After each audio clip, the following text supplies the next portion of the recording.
نحمده ونصلي ونسلم على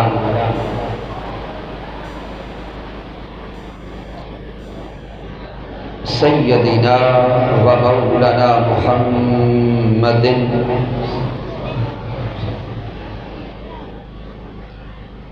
نبي أمين مكين كريم الرؤوف الرحيم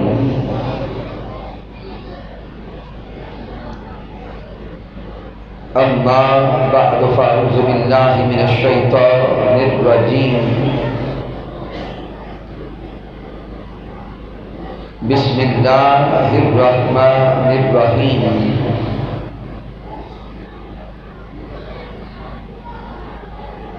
قال الله تبارك وتعالى في القرآن المجيد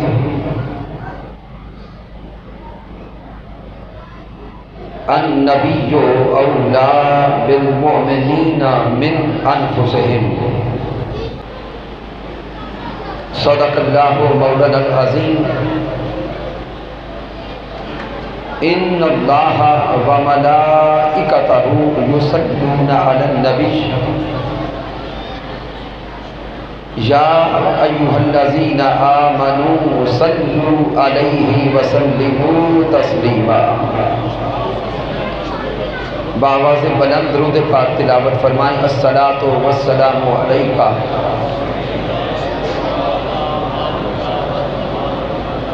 اس کی ایکو بند کر دیں، ایکو بند کر دیں، آواز صاف کر دیں۔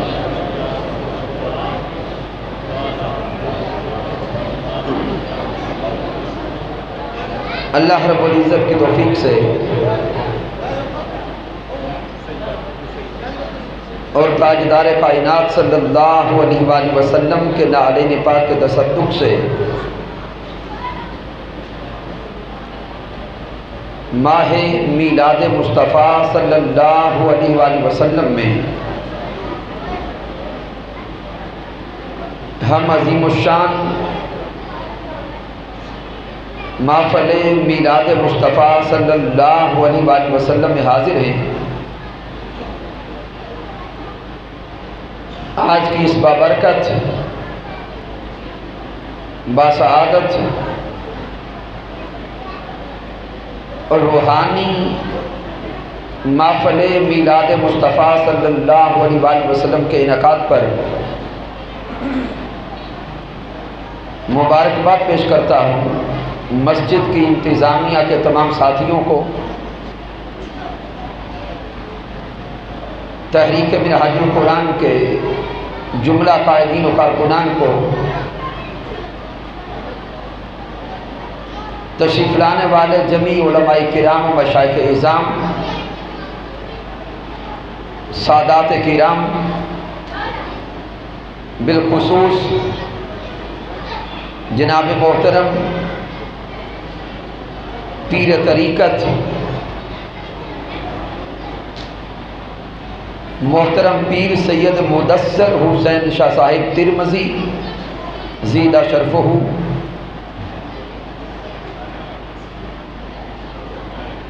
آستانہ عالیہ سرحالی شریف، آج کے اس بزم کے مہمانان گرامی قدر اور آج کی اس بزم کے جمیع میزبان میلاد کمیٹی دھمتل محترم ارشد اوان سروری قادری صاحب، محترم ملک نسیم اقبال اوان صاحب، صدر منہاج القرآن ویلفیئر فاؤنڈیشن یونان جناب محترم قاری دلشاد احمد صاحب، خطیب جامع مسجد حضا جناب محترم علامہ قاری منصور احمد صاحب، جناب محترم علامہ قاری محمد نعیم صاحب، محترم صوبیدار خادم صاحب اور دیگر جمیع عشاقان مصطفیٰ صلی اللہ علیہ وآلہ وسلم، اللہ رب العزت سب کی حاضری اپنی بارگاہ اقدس میں قبول فرمائے۔ سامعین محترم، آج کے اس عظیم محفل میلاد مصطفیٰ صلی اللہ علیہ وآلہ وسلم کے لیے جس موضوع کو چنا ہے وہ ہے عشق مصطفیٰ صلی اللہ علیہ وآلہ وسلم کا حقیقی تصور۔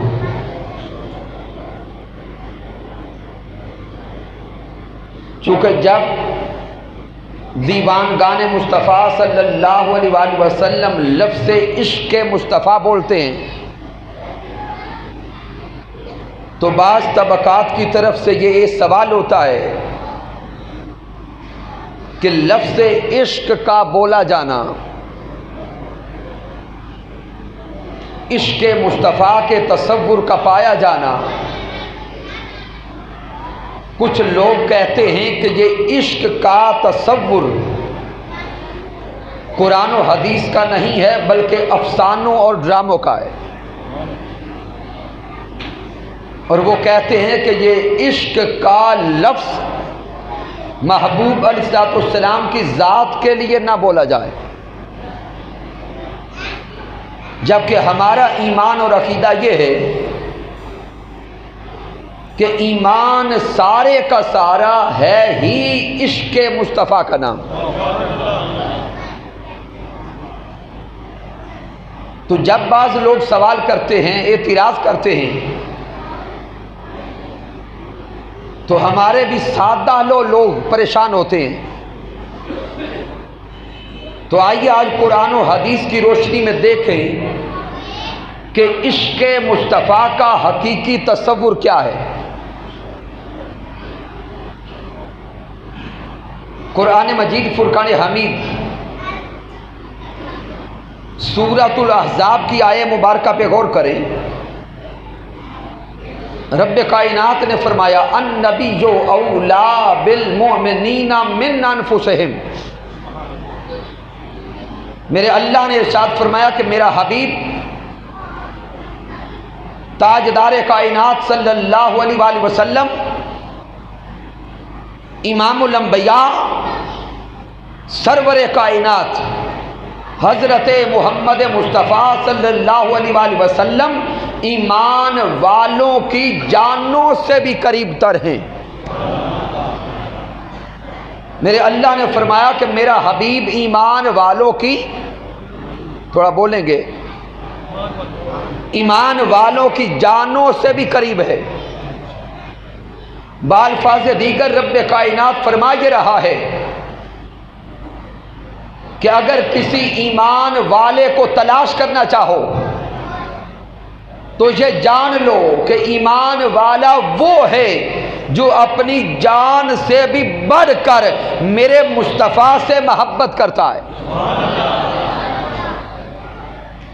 جو اپنی جان سے بھی بڑھ کر میرے مصطفیٰ کو چاہتا ہے، جو اپنی جان سے بھی بڑھ کر میرے حبیب سے محبت کرتا ہے۔ تو گویا رب کائنات کا یہ فرمان ہمارے لیے ایک راستہ متعین کر رہا ہے کہ اگر ہم ایمان تلاش کرنا چاہیں کہ ایمان کہاں ملے گا، رب کائنات نے فرما دیا النبی اولا بالمؤمنین من انفسہم۔ رب فرما رہا ہے جہاں جہاں پر محبت مصطفیٰ ہوگی ایمان کی لذت بھی وہیں پہ ہوگی۔ پھر سامعین حدیث مبارکہ کا مطالعہ کریں۔ بخاری و مسلم کی متفق علیہ حدیث مبارکہ، میرے آقا فرماتے ہیں لا یؤمن احدکم حتی اکون احب الیہ من والدہ وولدہ والناس اجمعین۔ آقا فرماتے ہیں تم میں سے کوئی شخص اس وقت تک کامل ایمان والا نہیں ہو سکتا جب تک اپنے والدین سے بڑھ کر، بیوی بچوں سے بڑھ کر، یہاں تک کہ کائنات کی ہر شے سے بڑھ کر مجھ محمد مصطفیٰ سے محبت نہ کر لے۔ تو سامعین محترم، ہم یہ نقطہ سمجھنے کی کوشش کر رہے ہیں کہ عشق مصطفیٰ کا حقیقی تصور کیا ہے۔ رب کائنات نے قرآن مجید فرقان حمید میں ارشاد فرما دیا کہ ایمان والا وہ ہے جو اپنی جان سے بھی بڑھ کر میرے محبوب سے محبت کرتا ہے، تعلق رکھتا ہے۔ پھر سورۃ التوبہ کا مطالعہ کریں، مالک کائنات نے سورۃ التوبہ میں بھی محبتوں کا توازن سمجھا دیا۔ میرے اللہ نے ارشاد فرمایا قل ان کان آباؤکم وابناؤکم واخوانکم وازواجکم وعشیرتکم واموال اقترفتموها وتجارۃ تخشون کسادها ومساکن ترضونها احب الیکم من اللہ ورسولہ وجہاد فی سبیلہ فتربصوا حتی یاتی اللہ بامرہ۔ رب کائنات نے اس مقام پر دنیا کی ساری محبتوں کو گنوا دیا کہ اے انسان، ایک طرف یہ دنیا کی محبتیں ہیں، رشتوں کی محبتیں ہیں، اموال کی محبت، گھر بار کی محبت، دنیا کے مال و متاع کی محبت۔ رب کائنات یہ ساری محبتیں بیان کر کے ارشاد فرماتا ہے اگر ان میں سے کسی ایک شے کی بھی محبت اللہ اور اس کے رسول کی محبت سے بڑھ گئی تو پھر انتظار کرو اس وقت کا کہ تم پہ اللہ کا عذاب اتر آئے۔ تو سامعین، قرآن مجید کی آیات بینات کا مطالعہ کرتے جائیں، احادیث نبویہ کا مطالعہ کرتے جائیں، نقطہ یہ سمجھ آ رہا ہے کہ ایمان اپنی جان سے بھی بڑھ کر سونے مصطفیٰ کو اونچا بولیں گے چاہنے کا نام ہے۔ اب سامعین محترم، غور طلب بات یہ ہے کہ انسان اس دنیا میں 4 چیزوں سے بڑی محبت کرتا ہے۔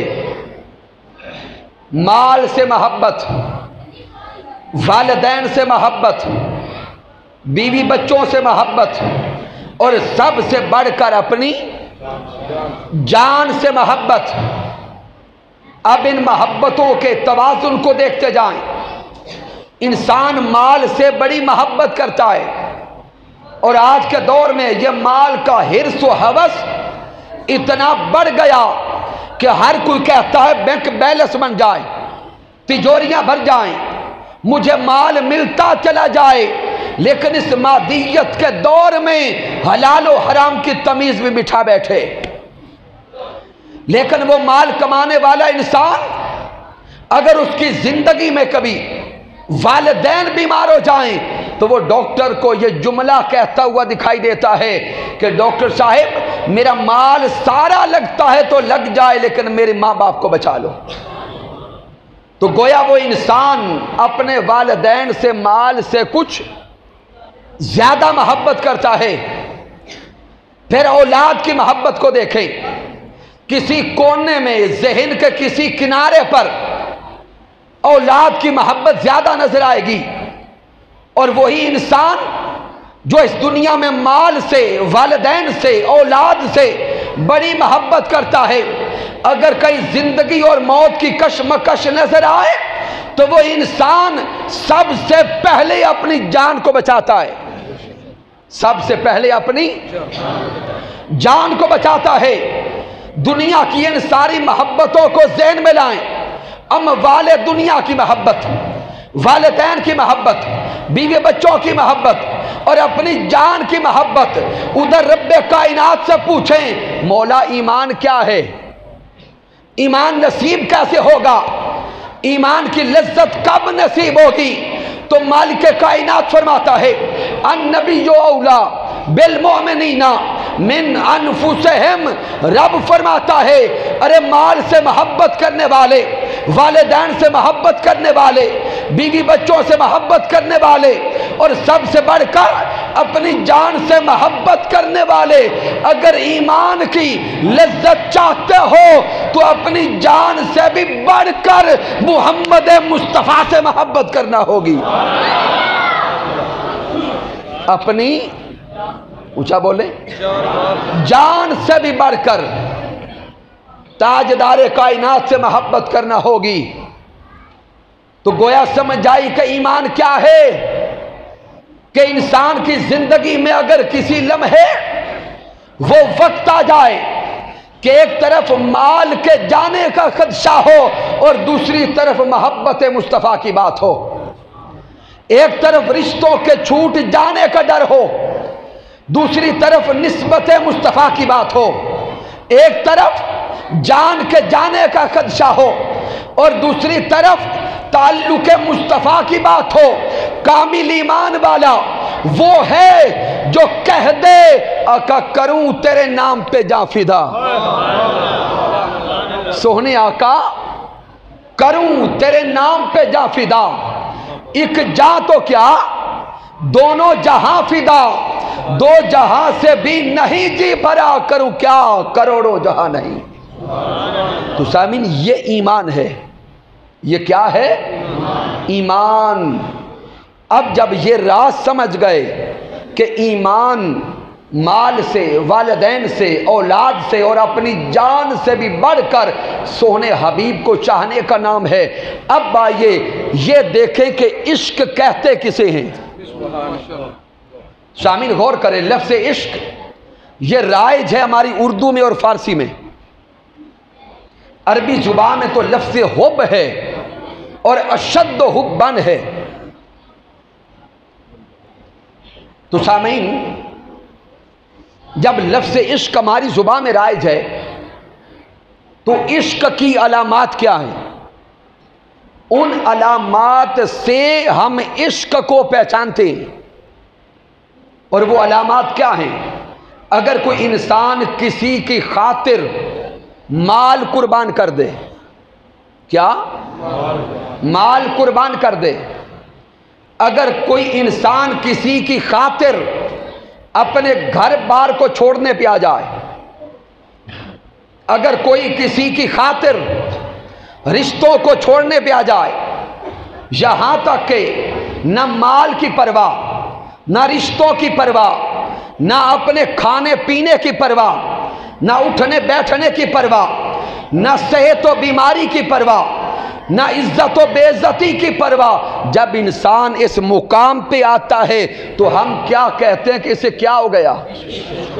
عشق ہو گیا، یہ دیوانہ ہو گیا، مجنوں ہو گیا۔ یارو دیکھو وہ مجنوں لیلا کی گلی کے کتے کے پاؤں چومتا تھا، تو ہم نے ان علامات سے جان لیا کہ یہ مجنوں ہے، دیوانہ ہے، یہ عاشق ہے۔ اس دنیا کی مثال کو اب نیچے رہنے دیں، آئیے ایمان کو دیکھیں کہ ایمان کیا ہے۔ ایمان ذات مصطفیٰ کی خاطر مال چھوڑ دینے کا نام، رشتے چھوڑ دینے کا نام، دین، ایمان، محبت اور عشق مصطفیٰ کیا ہے اور ایمان کیا ہے؟ سب کچھ ذات مصطفیٰ پہ قربان کر دینے کا نام ایمان ہے۔ ہر شے سونے مصطفیٰ پر اونچا بولے قربان کر دینے کا نام ایمان ہے۔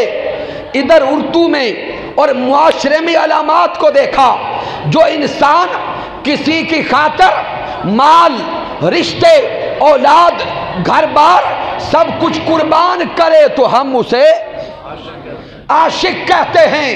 گویا عشق کی علامات کو دیکھا، قرآن کی تعلیمات کو دیکھا، رسول اللہ کے فرامین کو دیکھا تو نقطہ سمجھ آیا کہ ایمان سارے کا سارا عشق مصطفیٰ کا نام ہے۔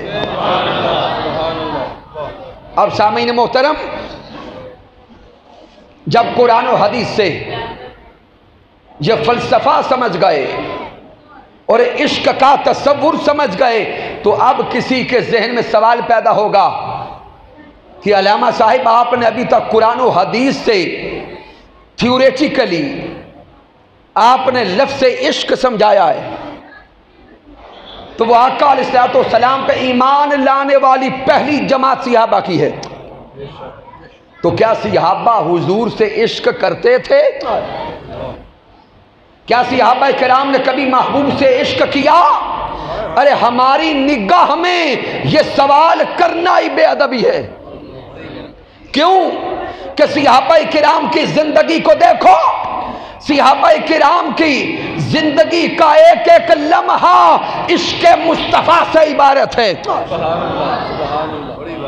حضرت ابو بکر الصدیق کی زندگی کو دیکھیں، حضرت عمر فاروق رضی اللہ تعالیٰ عنہ کو دیکھیں، حضرت عثمان ذو النورین کو دیکھیں، مولا علی شیر خدا کو دیکھیں، حضرت بلال حبشی کو دیکھیں، حضرت قتادہ کو دیکھیں، حضرت انس بن مالک کو دیکھیں۔ ارے دیکھتے چلے جاؤ صحابہ کی صف میں جس کو بھی ایمان نصیب ہوا ہے، ہر صحابی عشق مصطفیٰ کا کمال نظر آتا ہے۔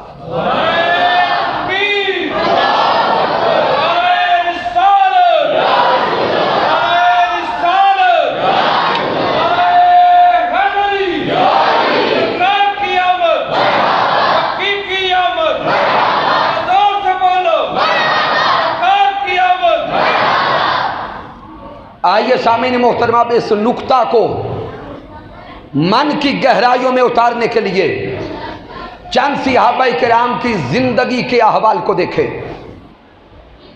سب سے پہلے حضرت ابو بکر الصدیق رضی اللہ تعالیٰ عنہ کی زندگی کا مطالعہ کرتے ہیں، اور یہ واقعہ امام طبرانی نقل کرتے ہیں، امام بیہقی نقل کرتے ہیں، اور اگر تفصیل کے ساتھ پڑھنا چاہیں تو حضور شیخ الاسلام ڈاکٹر محمد طاہر القادری مدد اللہ والی کی کتاب سیرت الرسول جلد نمبر 2 کا مطالعہ کریں کہ ابھی مسلمانوں کی تعداد 39 تھی۔ مسلمانوں کی تعداد کیا تھی؟ 39۔ میرے آقا علیہ السلام رات کے اندھیرے میں حضرت زید بن ارقم رضی اللہ تعالیٰ عنہ کے گھر میں ان 39 صحابہ کو اللہ کا پیغام پہنچایا کرتے۔ ایک رات آقا علیہ السلام اللہ کا پیغام سنا رہے تھے کہ حضرت صدیق اکبر رضی اللہ تعالیٰ عنہ پیارے حبیب کی بارگاہ میں عرض کرتے، سونے آقا میرا دل چاہتا ہے کہ صحن حرم ہو، میرے سامنے مکہ کے سارے سردار ہوں، اور میں مکہ کے کفار کو، سرداروں کو یہ بتاؤں کہ یہ بت جن کی تم پوجا کرتے ہو یہ سارے جھوٹے ہیں، خدائی کے لائق ایک ذات اونچا بولے اللہ کی ہے، اور اسی اللہ نے میرے محبوب محمد مصطفیٰ کو سچا رسول بنا کے بھیجا ہے۔ میرے آقا علیہ السلام نے فرمایا کہ اے ابو بکر الصدیق رضی اللہ تعالیٰ عنہ، ابھی مسلمانوں کی تعداد کم ہے، کفار طاقت میں مضبوط ہے، نقصان پہنچائے گے۔ حضرت صدیق اکبر رضی اللہ تعالیٰ عنہ یہ خواہش من میں لے کر بیٹھ گئے۔ چند دن گزرے تو حضرت ابو بکر الصدیق رضی اللہ تعالیٰ عنہ حرم کعبہ میں گئے، کعبۃ اللہ کی زیارت کرنے گئے۔ جب صحن حرم میں پہنچے تو دیکھتے ہیں کہ کفار ٹولیاں لگا کے بیٹھے ہیں، ابو جہل بیٹھا ہے، ابو لہب بیٹھا ہے، دیگر سرداران کفار بیٹھے ہیں۔ حضرت صدیق اکبر سے نہ رہا گیا، کعبۃ اللہ کی دیوار کے ساتھ چبوترے پہ کھڑے ہو کر مکہ کے کفار کو بلاتے ہیں، اے مکہ کے کافرو آؤ میری بات سنو۔ جب وہ سردار جمع ہو گئے تو حضرت صدیق اکبر اپنا خطاب شروع کرتے ہیں۔ آئے حضرت صدیق اکبر خطاب فرماتے ہیں کہ اے کفار، این بتوں کو پوجنے والوں، سن لو، یہ سب جھوٹے ہیں، خدائی کے لائق نہیں، خدائی کے لائق ایک ذات، سارے اونچا بولیں، اللہ کی ہے، وہی اللہ ہے، وہ رازق ہے، وہ خالق ہے، وہ مالک ہے، وہ الصمد ہے، وہی کفوا احد ہے۔ تو سامعین محترم، جب حضرت صدیق اکبر نے اللہ کا پیغام پہنچایا تاجدار کائنات کی رسالت کا پیغام پہنچایا تو وہ کافر تھے، کفار سردار تھے، وہ صدیق اکبر پہ لپٹ پڑے، انہوں نے حضرت صدیق اکبر پہ تشدد کرنا شروع کر دیا، آپ کو مارنا شروع کر دیا، اتنا تشدد کیا کہ معاذ اللہ اپنی طرف سے شہید کر کے گئے۔ حضرت صدیق اکبر بے ہوش پڑے ہیں، گھر والوں کو پتہ چلا تو اٹھا کے لے گئے، پورا دن گزر گیا، حضرت صدیق اکبر کو ہوش نہیں آتا، سارے رشتہ داروں کو خبر ہو گئی، رشتہ دار اکٹھے ہونے لگے، ایک دن گزر گیا، 2 دن گزر گئے، حضرت صدیق اکبر کو ہوش نہیں آیا۔ آقا سے عشق کرنے والوں، آؤ صدیق اکبر کی دیوانگی کو دیکھو۔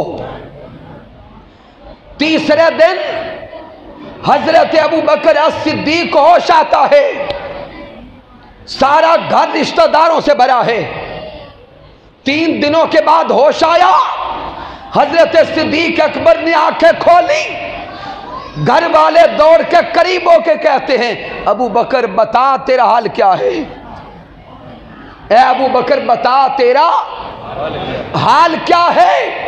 حضرت صدیق اکبر بول کے کہتے ہیں ارے میرا حال پوچھنے والوں، میرا حال نہ پوچھو، ما فعل برسول اللہ، ارے مجھے بتاؤ میرے مصطفیٰ کا حال کیا ہے،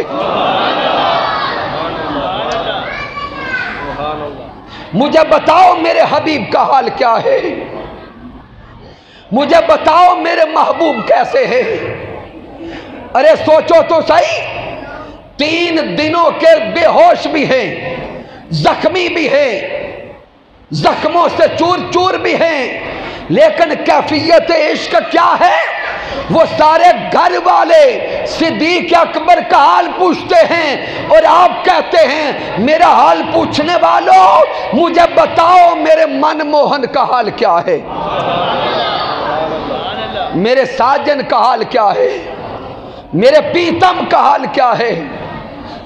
وہ سارے رشتہ دار ناراض ہو کے چلے گئے، چونکہ ابھی تک مسلمان تو ایک بھی نہیں تھا، اور وہ کہتے جاتے ہیں ابو بکر کیسا دیوانہ ہے، کیسا فرزانہ ہے اور کیسا عاشق ہے کہ ابو بکر ہمیں آپ کی جان کی پڑی ہے اور آپ کو کسی اور کی جان کی فکر ہے۔ تو سامعین سوچو، حضرت صدیق اکبر کی اس کیفیت کو عشق نہیں کہتے تو کیا کہتے؟ اب اس سے آگے چلیں، حضرت عمر فاروق رضی اللہ تعالی عنہ، آپ کی زندگی کے احوال کو دیکھیں،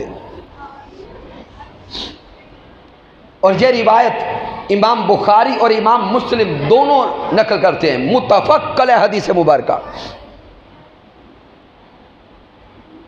سامعین محترم، ایمان قبول کرنے کے بعد مومن کی تڑپ رہتی ہے کہ وہ اللہ کا گھر دیکھے، اور ہم لاکھوں روپیہ لگا کے کعبۃ اللہ کی زیارت کرنے جاتے ہیں یا نہیں؟ اب حضرت عمر فاروق رضی اللہ تعالی عنہ کعبۃ اللہ کا طواف کرنے گئے۔ بھئی بیٹے خاموش ہو کے بیٹھے ہیں، بچوں کو خاموش کروائیں۔ حضرت عمر فاروق رضی اللہ تعالی عنہ طواف کعبہ کے لیے گئے، عمرہ شریف کا ارادہ تھا، اور آپ احباب جانتے ہیں کہ طواف کا آغاز کیسے ہوتا ہے؟ حجر اسود کو چومنے سے، حجر اسود کو چومنے سے، اور اگر ہجوم زیادہ ہو، رش زیادہ ہو، حجر اسود کو بوسہ نہ دے سکے تو کیا کرتے؟ دور سے کھڑے ہو کر اشارہ کرتے، اس کو استلام کہتے ہیں۔ تو وہ حضرت عمر فاروق رضی اللہ تعالی عنہ تھے، حجر اسود کو چومنے کے لیے قریب گئے، اپنے لب حجر اسود کے قریب کیے کہ بوسہ دوں، بالکل لب قریب کر کے پھر لبوں کو پیچھے ہٹا لیا، بوسہ نہیں دیا۔ اور حجر اسود سے کچھ باتیں کرنے لگے، اور وہ باتیں بھی شان عمر فاروق کی ہی تھی جو کر سکتے ہیں۔ حجر اسود کو خطاب کرتے ہیں، فرماتے انی اعلم انک حجر، آیا آپ فرماتے ہیں کہ اے حجر اسود، عمر فاروق جانتا ہے کہ تو فقط ایک پتھر ہے، آیا تو فقط ایک پتھر ہے، لا تضر ولا تنفع، نہ تو میرا نقصان کر سکتا ہے نہ مجھے نفع دے سکتا ہے۔ ارے حضرت عمر فاروق کے جملوں پہ غور کرو، آپ فرماتے لا تضر ولا تنفع، اے حجر اسود نہ تو میرا نقصان کر سکتا ہے نہ ہی نفع دے سکتا ہے۔ اب سارے احباب جو بیٹھے ہیں سوچے کہ ہمارا عقیدہ کیا ہے، کیا حجر اسود کو چومے تو حجر اسود نفع دیتا ہے یا نہیں دیتا؟ تو حضرت عمر فاروق فرماتے ہیں نہ نفع دے سکتا ہے نہ نقصان دے سکتا ہے۔ اب اپنی مانیں یا حضرت عمر فاروق کی مانیں؟ تھوڑا بولیں گے، خاموش ہو گئے۔ تو سامعین محترم، عقیدہ ہمارا بھی حق ہے کہ حجر اسود نفع دیتا ہے، لیکن حضرت عمر فاروق اس عقیدہ کا راز سمجھانے لگے ہیں کہ حجر اسود نفع دیتا کیسے ہے اور دیتا کس کو ہے۔ فرماتے انی اعلم انک حجر لا تضر ولا تنفع، اے حجر اسود تو نہ مجھے نفع دے سکتا ہے نہ نقصان کر سکتا ہے، لیکن عمر پھر بھی تجھے چومے گا، عمر فاروق پھر بھی تمہیں چومے گا۔ یہ راز سمجھانے لگے تھے کہ عمر فاروق اس لیے نہیں چومتا کہ تو کعبۃ اللہ میں جڑا ہے، عمر فاروق اس لیے بوسہ نہیں دیتا کہ تو جنت سے آیا ہے، عمر فاروق بوسہ اس لیے نہیں دیتا کہ تو گناہ چوسے گا۔ اے حجر اسود سن لے، عمر فاروق تجھے بوسہ دیتا ہے اس لیے دیتا ہے کہ میرے سونے مصطفیٰ نے تجھے چوما ہے۔ نعرہ تکبیر، نعرہ تکبیر، نعرہ رسالت، نعرہ حیدری۔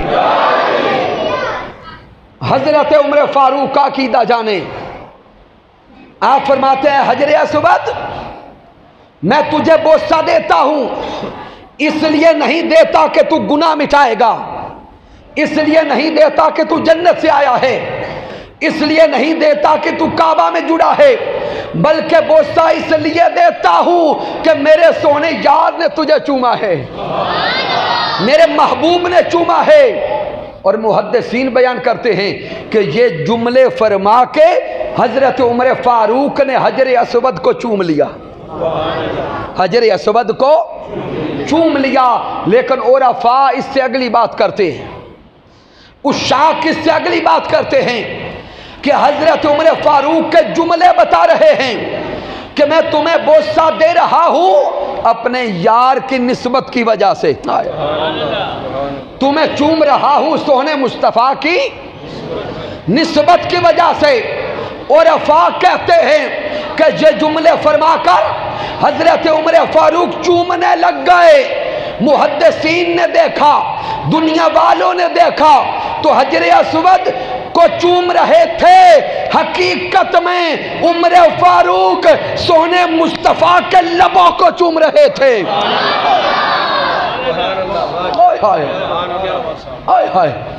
حقیقت میں سونے محبوب کے لبوں کو چوم رہے تھے۔ ارے دیوانگی کا حال بھی ہوگا، مستانگی کی کیفیت بھی ہوگی، عشق کا جنون بھی ہوگا، ظاہراً تو لب حجر اسود پہ ہوں گے لیکن آنکھیں بند کر کے یار کے لبوں کو چوم رہے ہوں گے۔ اب سوچو حضرت عمر فاروق کی اس کیفیت کو عشق نہیں کہتے تو کیا کہتے ہیں؟ آئیے وقت بچاتے ہوئے حضرت عثمان ذوالنورین رضی اللہ تعالی عنہ اور اینڈ پہ مولا کائنات کا ذکر بھی ہو جائے۔ اب حضرت عثمان غنی رضی اللہ تعالی عنہ کا حال دیکھیں۔ سیرت کی ہر کتاب میں یہ واقعہ موجود ہے، سیرت نگاروں نے نقل کیا، مورخین نے نقل کیا، محدثین نے نقل کیا، اور شاید آپ 9th 10th کی اسلامک سٹڈیز کی بکس بھی دیکھیں گے تو وہاں بھی صلح حدیبیہ کا واقعہ مل جائے گا کہ میرے آقا علیہ السلام سن 6 ہجری میں مدینہ منورہ سے چلے مکہ المکرمہ کی طرف عمرہ شریف کا ارادہ لے کر۔ جب آقا حدیبیہ کے مقام پہ پہنچے تو کفار نے قافلہ روک دیا۔ اب میرے آقا علیہ السلام مقام حدیبیہ پہ ہیں، کفار مکہ میں ہیں، مذاکرات کا سیشن چلا تو میرے آقا نے اپنا سفیر بنایا حضرت عثمان غنی رضی اللہ تعالی عنہ کو۔ 2 یا 3 دن مذاکرات ہوتے رہے، آخر میرے محبوب نے کمزور شرائط پر معاہدہ طے کر لیا۔ صلح حدیبیہ پورا سنانا مقصود نہیں ہے، اس معاہدہ کی سب سے پہلی شک یہ تھی کہ تاجدار کائنات اس سال عمرہ نہیں کر سکتے۔ جب یہ معاہدہ طے پا گیا اس وقت حضرت عثمان غنی رضی اللہ تعالیٰ عنہ مکہ میں تھے، اللہ کا گھر آنکھوں کے سامنے تھا۔ کفار نے حضرت عثمان غنی سے کہا کیا عثمان غنی آپ کے نبی تو اگلے سال عمرہ کرنے آئیں گے، لیکن ہم آپ کو اجازت دیتے ہیں آگے بڑھیں اور عمرہ شریف کر کے جائیں۔ اب سارے احباب پیچھے تک ایک سوال کا جواب دیں گے، عمرہ شریف کرنا اللہ کی عبادت ہے یا نہیں ہے؟ کعبہ کا طواف کرنا اللہ کی عبادت ہے یا نہیں؟ سعی صفا و مروہ کرنا اللہ کی عبادت ہے؟ مقام ابراہیم پہ نفل پڑھنا اللہ کی عبادت ہے؟ ارے اب سوچو تو صحیح کہ عثمان غنی کو اللہ کی عبادت کرنی چاہیے یا چھوڑنی چاہیے؟ اللہ کی عبادت ہے، جب موقع ملے کرنی چاہیے، اور کوئی عام عبادت نہیں۔ وہ حرم کعبہ جہاں پہ ایک رکعت کا ثواب 1 لاکھ کے برابر ہے، وہ کعبہ جس کا طواف کرنا عبادت ہی عبادت۔ کفار نے کہا عثمان غنی آگے بڑھیں، آپ عبادت کر کے جائیں، طواف کعبہ کر کے جائیں۔ اب حضرت عثمان غنی کے ایک طرف رب کا کعبہ تھا، دوسری طرف اس کعبے کا بھی کعبہ تھا۔ عثمان غنی کے ایک طرف کعبہ تھا، دوسری طرف رخ مصطفیٰ تھا۔ عقل کا مفتی کہتا تھا عثمان یہ اللہ کا گھر ہے، عقل کا مفتی بول کے کہتا یہاں پہ 1 رکعت کا ثواب 1 لاکھ کے برابر ہے، طواف کعبہ بھی کرو، حجر اسود کے بوسے بھی لو، مقام ابراہیم پہ نفل پڑھو، سعی صفا مروہ کرو۔ عقل کا مفتی کہتا یہ عبادت کر کے جاؤ، عشق کا مفتی کہتا نمازیں جو قضا ہو تو پھر ادا ہو۔ عشق بول کے کہتا نمازیں جو قضا ہو تو پھر ادا ہو، نگاہوں کی قضائیں کب ادا ہو۔ جب یہ جملے حضرت عثمان غنی نے سنے تو آنکھوں سے آنسو برس پڑے، کیفیت طاری ہوئی، اور کفار کو کہتے ہیں کافرو تم نے ہمارے ایمان کی حقیقت کو نہیں سمجھا، تم نے ہمارے ایمان کی روح کو نہیں سمجھا، تم کیا جانو کہ ہمارا ایمان کیا ہے، کہ ایک طرف یہ قبلہ ہے، یہ نمازوں کا قبلہ، یہ شریعت کا قبلہ، یہ ظاہری عبادت کا قبلہ ہے، اس قبلے کا بھی قبلہ چہرہ مصطفیٰ ہے۔ یہی اشارہ دیا نا امام اعلیٰ حضرت نے کہ حاجیو آؤ شہنشاہ کا روزہ دیکھو، حاجیو آؤ شہنشاہ کا روزہ دیکھو، کعبہ تو دیکھ چکے، اب کعبے کا کعبہ دیکھو، اب کعبے کا کعبہ دیکھو۔ اور کچھ صوفی شاعر کہتا ہے کہ سانول دی نگری تو کعبہ نثارے، سانول دی نگری تو کعبہ نثارے، ارے کعبے دا کعبہ تے خود مینڈا یارے۔ تو یہ کیفیات عثمان ذوالنورین تھی۔ آپ کفار کو مخاطب ہوتے ہیں، کہتے کافرو سن لو، واللہ ما اطوف بہی حتی یطوف بہی رسول اللہ۔ آپ فرماتے سن لو، عثمان اس وقت تک کعبہ کا طواف نہیں کرے گا جب تک محمد مصطفیٰ اس کا طواف نہ کر لیں۔ تو یارو اب غور تو کرو، سوچتے تو جاؤ، حضرت عثمان غنی کی یہ کیفیت، اس کو عشق نہیں کہتے تو کیا کہتے؟ اب اسے آگے چلیں، حضرت مولا کائنات آئے، حضرت مولا کائنات، آپ کا مقام و مرتبہ دیکھیں اور آپ کا عشق مصطفیٰ دیکھیں۔ روایت مشہور ہے، اس لیے دلائل کا وقت نہیں۔ آپ نے سنا ہے کہ حضرت مولا کائنات نے دیدار مصطفیٰ کے لیے نماز عصر قضا کر دی۔ میرے محبوب نے نماز عصر ادا کر لی تھی اور مولا کائنات کی نماز عصر ابھی رہتی تھی۔ میرے آقا فرماتے علی گود بچھا دو، ہم آرام کر لیں۔ مولا کائنات کے ایک طرف اب رب کی عبادت نماز تھی، دوسری طرف دیدار مصطفیٰ تھا۔ نماز کو نہیں دیکھا، گود بچھا دی۔ میرے آقا علیہ السلام نے اپنا سر اقدس آئے ہائے مولا علی کی گود میں رکھا۔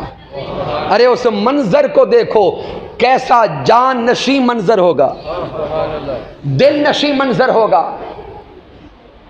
میرے آقا علیہ السلام نے آرام فرمایا۔ نماز مغرب کا وقت ہوا تو آقا بیدار ہوئے، اور بیدار ہوتے ہی میرے آقا نے پہلا سوال کیا، علی نماز عصر پڑھ لی تھی؟ اور مولا کائنات عرض کرتا ہے حضور ابھی رہتی ہے۔ اب تھوڑا غور کرو، وہ محبوب، وہ سونے آقا جو بیدار ہوتے ہی سوال نماز عصر کا کرتے ہیں، کیا آرام کرنے سے پہلے سوال نہیں کر سکتے تھے؟ آقا سوال پہلے بھی کر سکتے تھے، تو پھر پہلے سوال کیوں نہ کیا؟ اس لیے کہ قیامت تک کے انسانوں کو مولا علی کا عقیدہ سمجھ میں آ جائے، کہ قیامت تک کے ایمان والوں کو مولا کائنات کا عقیدہ سمجھ آ جائے۔ اب جب سورج غروب ہو گیا، میرے آقا نے فرمایا ہوگا علی پھر اب قضا کا راستہ ہے، آپ سے قضا کا دروازہ کھولتے ہیں، قضا کر لیں۔ لیکن مولا کائنات نے عرض کی ہوگی سونے آقا آپ کی گود کا پالا ہوں، آئے ہائے آپ کی گود کا پالا ہوں۔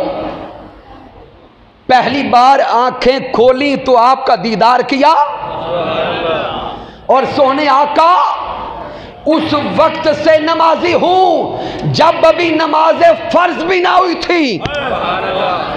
یہ جملہ علماء کے لیے ہے کہ سونے مصطفیٰ میں اس وقت سے نمازی ہوں کہ ابھی نمازیں فرض بھی نہ ہوئی تھی۔ اے میرے سونے آقا ساری زندگی سے ادا پڑی ہیں، آج قضا کیسے کر دوں؟ تو میرے آقا نے مسکرا کے کہا ہوگا علی پھر کیا چاہتے ہو؟ کیفیت میں ڈوب کے سمجھیے گا، علی پھر کیا چاہتے ہیں؟ تو مولا کائنات نے عرض کی ہوگی سونے آقا میں تو مالک ہی کہوں گا،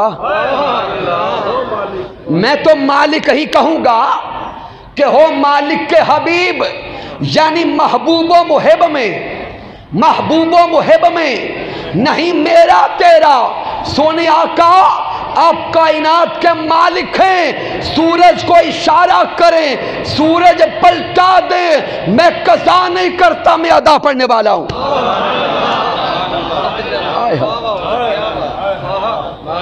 اب سامعین دیکھیے گا، میرے آقا سورج پلٹانے لگے۔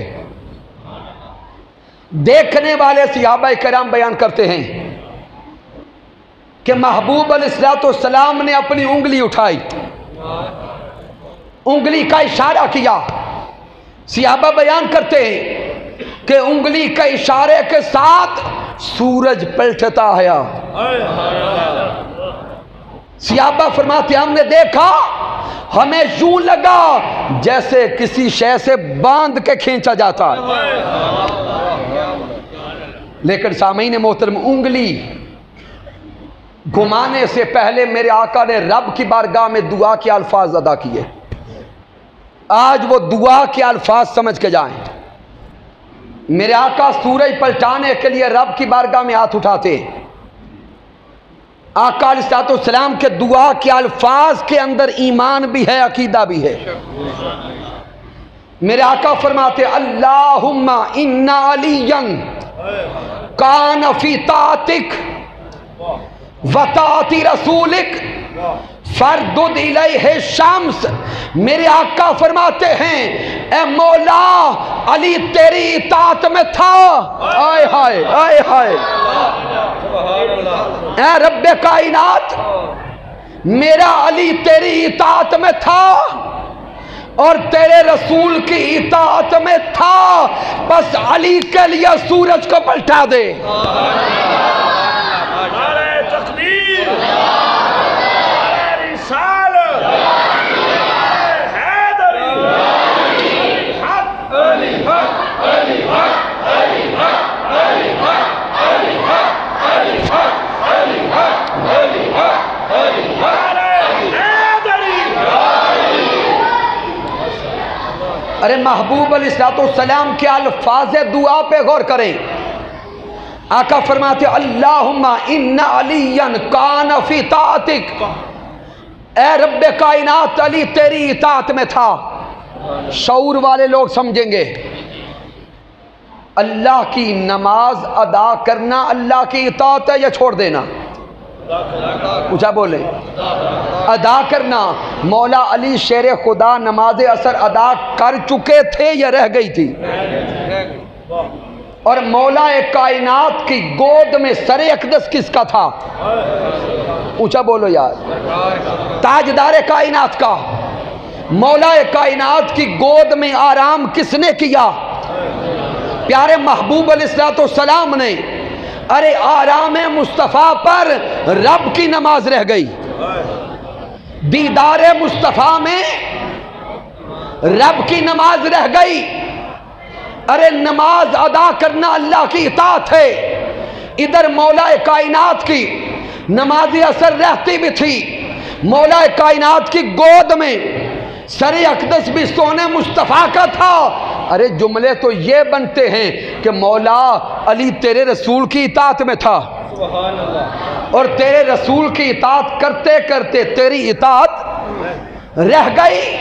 لیکن صدقے جائیں آقا کے کلمات پر، آقا کے الفاظ پر۔ ادھر نماز اثر رہتی ہے آقا کے دیدار میں، آقا کی محبت میں، آقا کی طرف میں، آقا کی چاہت میں، آقا کے عشق میں، اور آقا رب کی بارگاہ میں دعا کرتے ہیں اے مولا علی تیری اطاعت میں تھا۔ تو سامعین آقا علیہ السلام کے الفاظ سمجھا رہے ہیں کہ رب کی اطاعت میں وہی ہے جو اطاعت مصطفیٰ میں ہے، اللہ کی اطاعت میں وہی ہے جو اطاعت مصطفیٰ میں ہے، اور جو اطاعت مصطفیٰ میں نہیں وہ اللہ اللہ کرتا رہے، کلمہ پڑھتا رہے، روزے رکھتا رہے، نمازیں پڑھتا رہے، جو اطاعت مصطفیٰ میں نہیں ہے وہ اطاعت خدا میں نہیں ہے۔ تو یہاں سے راز سمجھ آ گیا، مولا کائنات کی ذات نے سمجھا دیا کہ اللہ کی اطاعت میں وہی ہے جو رسول اللہ کی اطاعت میں ہے۔ اب گفتگو کے آخری حصے میں اس گفتگو کو مکمل کرنے کے لیے قرآن مجید کا سہارا لینے لگا۔ اللہ کے کلام میں قرآن مجید فرقان حمید میں لفظ اطاعت کم از کم 38 بار آیا ہے۔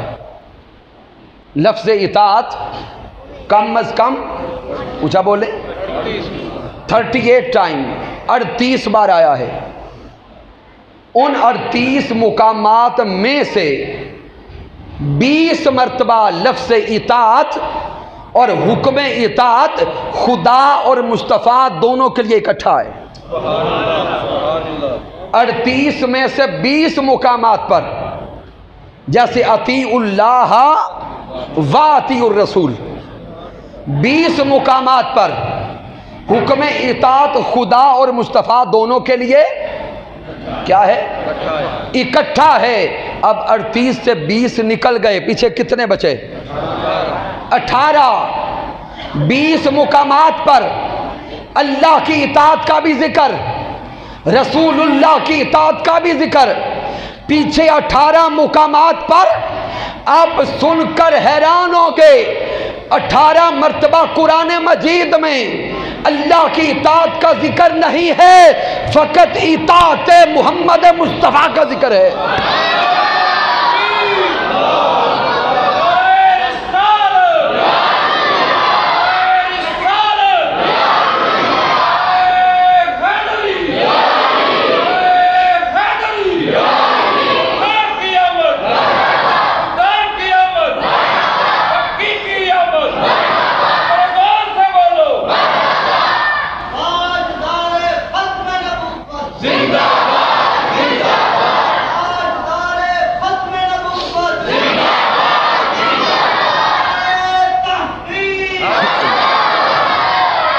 تو سامعین محترم، اب غور کریں، ذہن میں یہاں ایک سوال پیدا ہوتا ہے کہ شان میں بڑا تو اللہ ہے،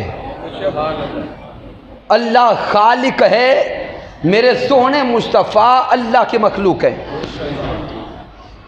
شان میں بڑا رب ہے، خالق ہے، مالک ہے۔ ذہن سوال کرتا ہے 20 مقامات پر تو حکم اطاعت خدا اور رسول دونوں کے لیے اکٹھا آ گیا۔ اب ذہن کہتا ہے، سوال کرتا ہے کہ پیچھے 18 مقامات پر چونکہ بڑا اللہ ہے تو اللہ کی اطاعت کا ذکر ہوتا کہ شان میں اللہ بڑا ہے، پیچھے 18 مقامات پر اللہ کی اطاعت کا ذکر ہوتا۔ چلے ذہن اور آگے چلتا ہے، اللہ کی بارگاہ میں عرض کرتا ہے مولا چلے نہ صحیح، قرآن کلام تیرا ہے اور تو کلام اتارنے کے لیے کسی کا محتاج نہیں ہے، تو چلے 17 مقامات پر تو رسول کی اطاعت کا ذکر کرتا، کسی ایک جگہ تو مجردن فقط اپنی اطاعت کو بیان کرتا، لیکن اے مولا تو نے ایک جگہ بھی منفردن مجردن اپنی اطاعت کا ذکر نہیں کیا۔ رب کائنات ماجرا کیا ہے؟ تو رب کائنات کا جواب آتا ہے کہ میں دنیا میں بسنے والوں کو جانتا تھا اور میں دنیا کے انسانوں کے ذہن جانتا ہوں کہ کئی لوگ ایسے ہوں گے جو میرے رسول کو چھوڑ کر میری بارگاہ میں آنا چاہیں گے، کئی رسول سے فرار کا راستہ اختیار کرنا چاہیں گے۔ اس لیے پورے قرآن مجید کے اندر کسی ایک مقام پر بھی رسول کو چھوڑ کر اپنی اطاعت کا ذکر نہیں کیا۔ آیا کسی ایک مقام پر بھی رسول اللہ کو چھوڑ کر الگ اپنی اطاعت کا ذکر نہیں کیا۔ اس لیے پیغام یہ دیا، عقیدہ دیا، فکر دی کہ اگر رب کی بارگاہ میں جانا چاہتے ہو رب اس وقت تک نہیں ملتا جب تک تعلق در مصطفیٰ سے نہ ہو جائے۔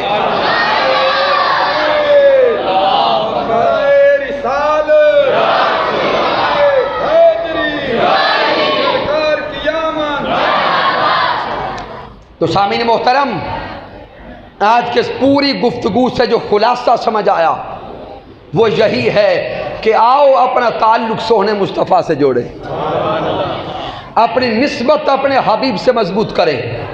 یہ آستانے، یہ اللہ والوں کے در، یہ سادات کرام کے در کی نسبت ہمیں در مصطفیٰ تک پہنچاتی ہے، ہمیں در مصطفیٰ تک پہنچاتی ہے۔ جو آستانہ اور جو در مصطفیٰ تک لے جائے اس در سے جڑتے جاؤ، اس در سے جڑتے چلے جاؤ، چونکہ دیکھنے میں 1500 سال بعد یہ آقا کے گھرانے کے لوگ ہیں، آقا کی آل کے لوگ ہیں، یہ سادات ہیں۔ ارے اس لڑی کو دیکھتے جاؤ گے، یہ لڑی چلتی چلتی گنبد خضرا جائے گی، یہ لڑی گنبد خضرا تک جائے گی۔ اس لیے تحریک منہاج القرآن اور حضور شیخ الاسلام ڈاکٹر محمد طاہر القادری مدث اللہ علی اس دور میں کئی محاذوں پہ جنگ لڑ رہے ہیں۔ عقیدہ ختم نبوت دیکھیں، ناموس رسالت میں آپ دیکھیں، دین اسلام کا حقیقی چہرہ دیکھیں، پوری دنیا میں امن کا پیغام دیکھیں، ان سارے محاذوں کو دیکھتے چلے جائیں، لیکن سب سے بڑا محاذ حب آل مصطفیٰ کا ہے، حب آل مصطفیٰ کا ہے۔ اس مادیت کے دور میں ایسے لوگ اٹھنے لگ گئے تھے جو یزید کو جنت میں لے جاتے تھے، ایسے طبقات پیدا ہونے لگ گئے تھے جو یزید کو جنت پہنچانا چاہتے تھے۔ حضور شیخ الاسلام ڈاکٹر محمد طاہر القادری نے سادات کی نوکری کا حق ادا کیا، در حسین کی نوکری کا حق ادا کیا۔ آپ نے قرآن سے، حدیث سے، تاریخ سے، سیرت سے، اقوال الصحابہ، اقوال الاثار سے سینکڑوں دلائل دے کر یہ ثابت کر دیا یزید کل بھی جہنمی تھا، یزید آج بھی جہنمی ہے۔ تو سامعین محترم، آؤ اپنی نسبتیں اور اپنے تعلق پنج تن پاک سے بھی جوڑیں، آل مصطفیٰ سے بھی جوڑیں، اصحاب مصطفیٰ سے بھی جوڑیں۔ رب کائنات کی بارگاہ اقدس میں دعا کرتے ہیں کہ اللہ رب العزت آج کی اس عظیم الشان محفل میلاد مصطفیٰ صلی اللہ علیہ وآلہ وسلم کو اپنی بارگاہ میں قبول فرمائے۔ کی محمد سے وفا تو نے تو ہم تیرے ہیں، یہ جہاں چیز ہے کیا لوح و قلم تیرے ہیں۔ میں نے جو کچھ بیان کیا اگر اس میں کچھ کمی ہے، کوئی کجی ہے، کوئی غلطی ہے تو مجھ ناچیز کی طرف سے ہے، میرا اللہ معاف فرما دے۔ اگر اس میں کوئی اچھائی اور کمال ہے تو اللہ کی عزت کی قسم میرا کوئی کمال نہیں، یہ میرے اللہ کا کرم ہے، آقا علیہ الصلوۃ والسلام کی رحمت ہے اور سادات کرام کے در کی نسبت ہے، اور میرے قائد، میرے شیخ، میرے استاد حضور شیخ الاسلام ڈاکٹر محمد طاہر القادری مدث اللہ علی کے نسبت کا فیض ہے۔ وما علینا الا البلاغ المبین۔